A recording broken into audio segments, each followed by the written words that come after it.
You can open the Enscape Material Editor by clicking the checkered sphere icon in your design application interface. You'll see a window showing the selected material on the right and a list of all your materials in your project on the left. Notice that the Enscape Material Editor accesses the same materials as your design application. Enscape just adds some information and functionalities. You set up and apply a material in your design application, but you can edit it in the Enscape Material Editor. At the top there is a drop-down menu to choose from multiple material types: default, grass, water, foliage, clear coat and carpet. For this video we will focus on the default material as it's the most flexible and most commonly used. Here, 3 areas are the most important for 95% of all materials: albedo or color, height for bump, normal and displacement maps, and reflections to control how glossy an object will appear. They can be controlled via the inputs you see here, or with an image you can use as texture. To set up most of your materials, you will use a color and a height texture. For now, it's best to get them from an online source like polygon.com or cc0textures.com. Let's try it with a simple material. Click the link in the description of this video to download the same material I'm using, or pick any other. They should work exactly the same. As a rule of thumb for Enscape, I like to go with 2K textures. They are high detail enough for close-ups, but small enough you don't need to worry using many of them. Download the zip file, grab the color, displacement and the roughness image, and store them wherever you want on your machine.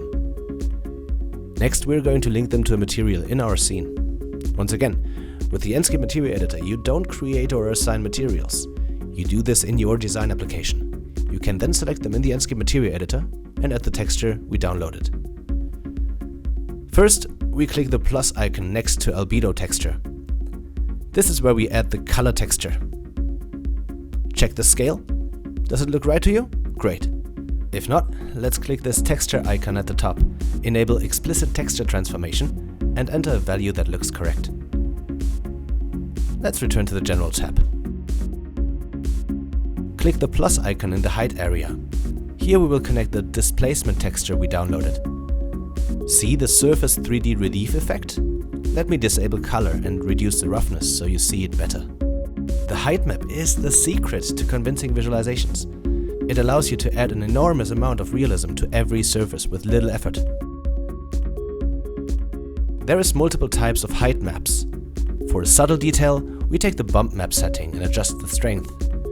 For a strong surface deformation, like for cobblestones, bricks or rocks, choose the displacement setting. Be prepared to dial down the strength as this has a very strong effect.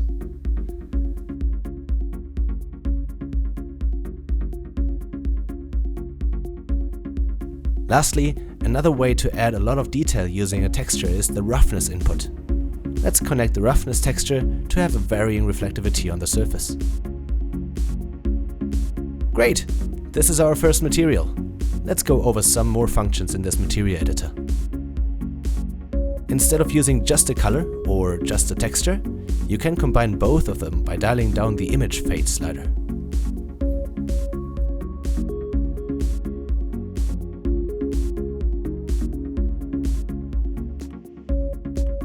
For transparent surfaces like glass, enable transparency and dial down the opacity. Also make sure to dial down the roughness so you have perfect reflections. Tip: for stronger reflections in your glass, try changing the color to something darker and increase the opacity again. Try playing around with that a bit.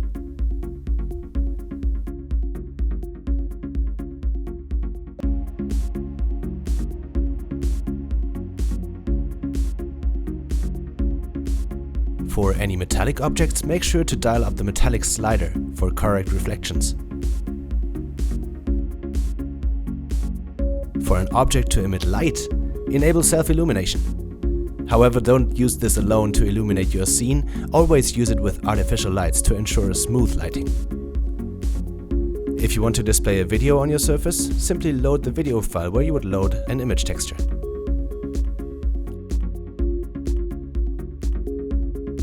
Lastly, to display a surface as grass or water, select the right type in the type selection.